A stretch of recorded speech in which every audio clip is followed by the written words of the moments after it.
بص لو سيف ما راحش الزمالك انا ازعل وما اكلمهوش. تمام، انا ازعل وما اكلموش. طب دي انا متاكد منها، ماشي. طب هو معلومات حضرتك في بيراميدز ولا لا؟ انا معلوماتي عرفت النهارده من الوكيل، كنت بتكلم معاه، بس انا ما كنتش اعرف ان سيف مثلا كان ماضي بيراميدز وعقدين معاه وعقدين بره، ما كانش عندي معلومه دي. وانت عارف ان انا مش برضك في الفتره دي انا مش قريب من سيف شويه. مفهوم يا كابتن. فانا ما اعرفش هو عمل ايه، ولكن لو هو يعني تخلى عن النادي ومشي من النادي انا هزعل جدا يعني. هو مين الوكيل يا كابتن؟ حازم فتوح. حازم فتوح. حضرتك اتكلمت معاه النهارده؟ اتكلمت معاه بتاع 5 مرات. انا وكلمت كابتن احمد شوبير النهارده. طيب هل هو قال لحضرتك ان في جلسه النهارده مع المستشار مرتضى؟ لا ما اتكلمش، انا اصلا زعقت له. يعني انا زعقت له، ما سمعت كده زعقت له.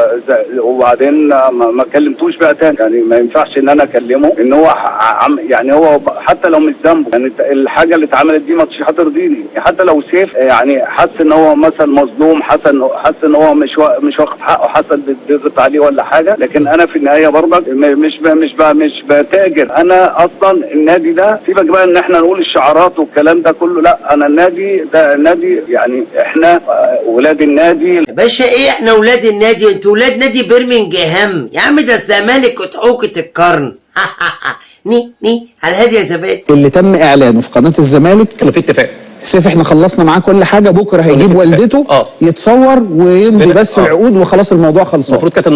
المفروض كانت النهارده. ده ما حصلش. سيف ما جاش اصلا النادي. ما راحش اصلا. سيف ما جاش النادي واعتذر لاداره الزمالك وقال لهم انا والدتي تعبانه ومش حاجه. ماشي تمام.